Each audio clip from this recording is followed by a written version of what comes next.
Hello বন্ধুরা, welcome back to the channel. Howrah জেলার বালি গ্রামাঞ্চল থেকে শুভেচ্ছা জানাচ্ছি আমি সৌরভ। বন্ধুরা, 19 শতকে বাংলায় বিজ্ঞান চর্চা, সাহিত্য এবং সংস্কৃতি চর্চায় যিনি ছিলেন অন্যতম পথিকৃৎ, তিনি হলেন অক্ষয় কুমার দত্ত। বন্ধুরা, আজকে বর্তমান পরিস্থিতিতে ওনার বসতভিটি অবাঞ্ছিত এবং যত্নের অভাবে আজ ধ্বংসের পথে। তো আজকে আমরা ঘুরে দেখবো ওনার বসতভিটে এবং জানার চেষ্টা করব কেন এই বর্তমান পরিস্থিতিতে একটি হেরিটেজ তকমা পাওয়া সত্ত্বেও আজকে ওনার এই বসতভিটাটি আজকে যত্নের অভাবে ধ্বংসপ্রাপ্ত। চলুন বন্ধুরা, আজ ঘুরে দেখি ওনার বসতভিটে। নদীর তীরে মানুষের বসতি, নদীর তীরেই মানুষের জীবন জীবিকা। আর এই নদীর তীরেই মানুষের কত কথা, কত গল্প, কত অতীত আর ইতিহাস লুকিয়ে থাকে। আর নদী নীরবে সেই কথা, সেই গল্প, সেই অতীত ইতিহাস বুকে জমা রেখে বয়ে চলে নিরবধি। সেই ইতিহাস ভেঙে বারবার বেরিয়ে আসবার চেষ্টাও করে নদী। আজও চেষ্টা করেছি সেই রকম এক অতীত ইতিহাস ভেঙে বেরিয়ে আসবার। বালির গঙ্গা নদীর তীরবর্তী অঞ্চলের এক কিংবদন্তি সম মহান বুদ্ধিজীবী মানুষের কথা বলবো, যিনি এই বালিতে জিটি রোড সংলগ্ন দাওনাগাজীর কল্যাণেশ্বর মন্দিরের উল্টো দিকে তার জীবনের শেষ 30টা বছর অতিক্রান্ত করেছিলেন। ঠিক ঊনবিংশ শতাব্দীর মাঝামাঝি সময় বাংলা ভাষাকে যিনি অতি যত্নের সঙ্গে সমৃদ্ধ করেছিলেন, যিনি বাংলা ভাষায় বিজ্ঞান চর্চার পথিকৃৎ ছিলেন, হ্যাঁ, অক্ষয় কুমার দত্ত, যার পুত্র রজনী দত্ত এবং নাতি ছন্দের জাদুকর কবি সত্যেন্দ্রনাথ দত্ত। প্রাচীন বালি, বর্ধিষ্ণু বালি, সংস্কৃতির বালি, স্থাপত্যের বালি, বহু উজ্জ্বল নক্ষত্রের জন্মদাত্রী বালি। হ্যাঁ, বালিগ্রাম বর্ধিষ্ণু গ্রাম, ঐতিহ্য, স্থাপত্যের গ্রাম এবং অবিস্মরণীয় প্রাতঃস্মরণীয় নক্ষত্রের মতন উজ্জ্বল কিছু সন্তানের জন্মদাত্রী এই বালিগ্রামের মাটি, যে মাটিতে জন্ম নিয়েছিলেন বাংলার প্রখ্যাত শ্যামাসঙ্গীত গায়ক পান্নালাল ভট্টাচার্য, ধনঞ্জয় ভট্টাচার্য, চণ্ডীদাস মাল, হীরালাল সরখেল। বালির মাটিতেই এখনো দাঁড়িয়ে আছে 450 বছরের রামকৃষ্ণ পরমহংসদেবের পদধূলি রঞ্জিত কল্যাণেশ্বর তলার শিব মন্দির। বহু নিদর্শন ছড়িয়ে রয়েছে বালির মাটিতে, আর তার সঙ্গে জড়িয়ে রয়েছে জীবনের শেষ 30 বছর অতিক্রান্ত করা বাংলা সাহিত্য জগতের অক্ষয় কুমার দত্ত। স্মৃতি নিয়ে দেশ, স্মৃতি নিয়ে প্রদেশ, স্মৃতি নিয়ে জনপদ। স্মৃতি বড়ই বেদনাদায়ক, তবুও মানুষ স্মৃতির স্মরণে বেয়ে আতিপাতি করে খুঁজে বেড়ায় হারিয়ে যাওয়া মধুর দিনের মধুমাখা জীবনের ঘটনাগুলিকে। দেখতে চাই ইতিহাসের পাতা খুলে খুলে। চলমান জীবনযাত্রায় কালের নিয়মে কত কিছুই স্মৃতি হয়ে যায়, কত কিছু হয়ে যায় ইতিহাস, কত বিষয়েরই ঐতিহাসিক মূল্য রয়েছে। কিন্তু আমরা প্রাত্যহিক জীবনযাত্রায় অসম যুদ্ধ করতে করতে এতই ক্লান্ত হয়ে পড়ি যে অন্য কিছু ভাববার অবকাশ পাই না।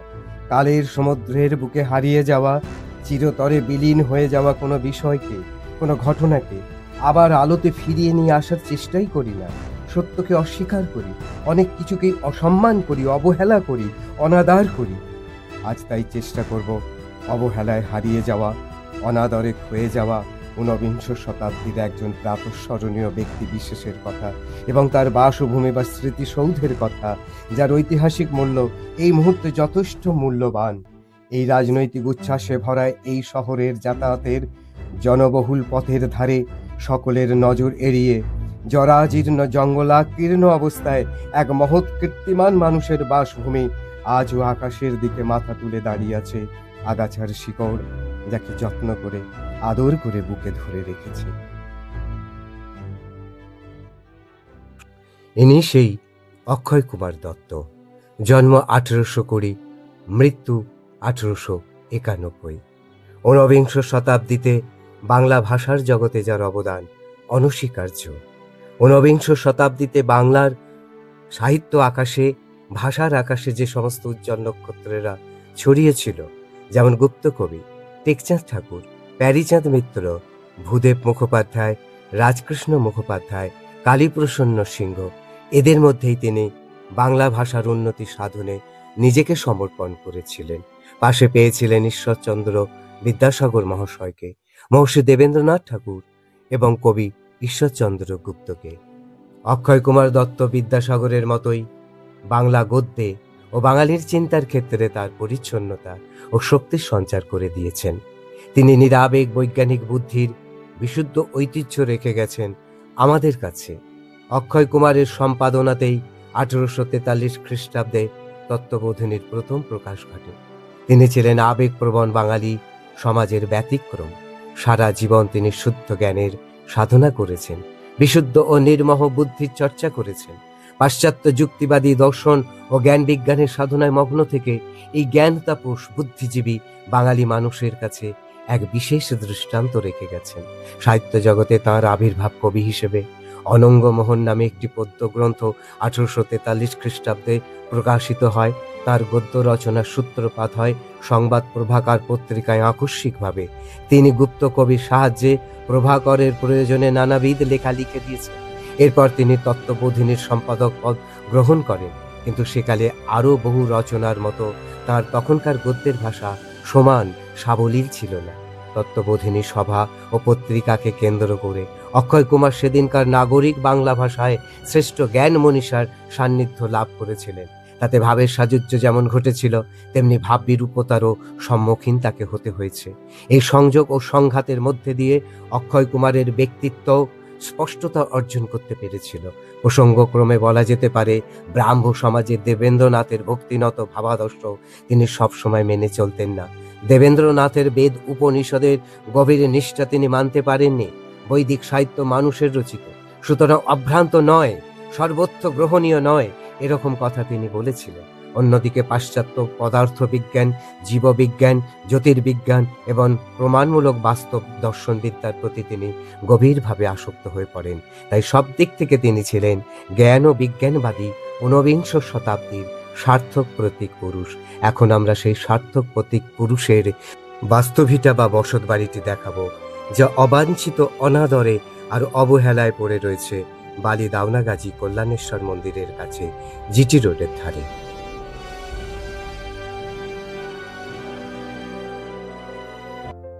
জিটি রোড সংলগ্ন বালি দাওনাগাজী কল্যাণেশ্বর মন্দিরের উল্টো দিকে তার জরাজীর্ণ বসত বাড়ি আজও অবস্থিত। এই তার মূল দরজা বা প্রবেশ পথ বা ফটক।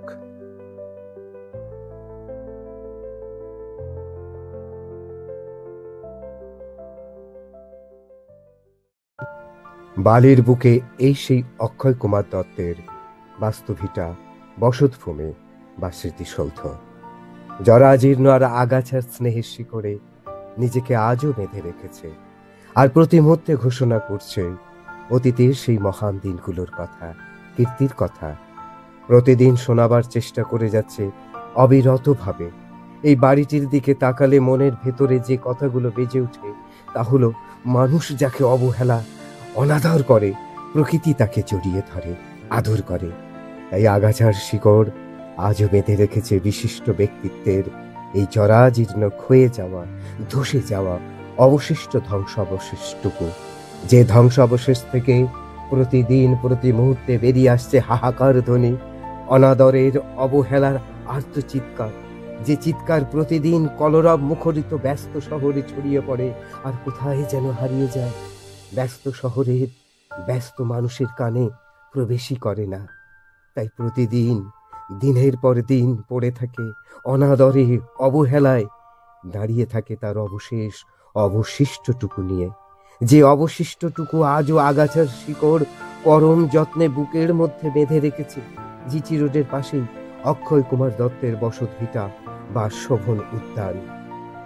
অক্ষয় কুমার দত্ত, যিনি খুব সাধ করে তার এই বসতভিটার নামকরণ করেছিলেন শোভন উদ্যান।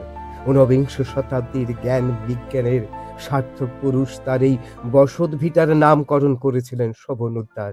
কিন্তু আজ শোভন উদ্যানের অশোভন দুরবস্থা দেখে সত্যি চোখ ফেটে জল আসে, হৃদয় ভেঙে যায় এক অব্যক্ত বেদনায়।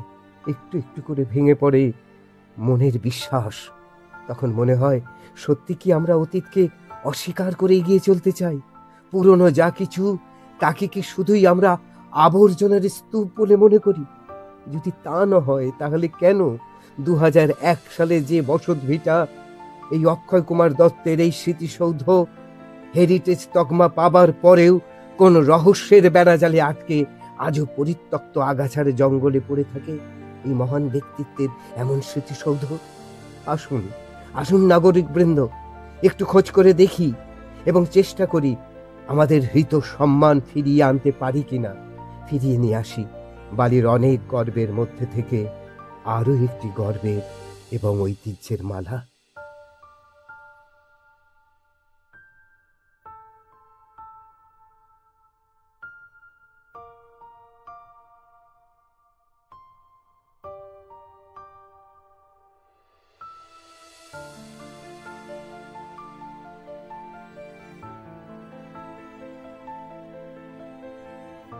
বন্ধুরা, শুভেচ্ছা রাখলাম।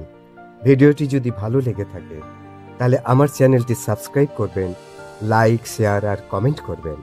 ভালো থাকবেন, সুস্থ থাকবেন।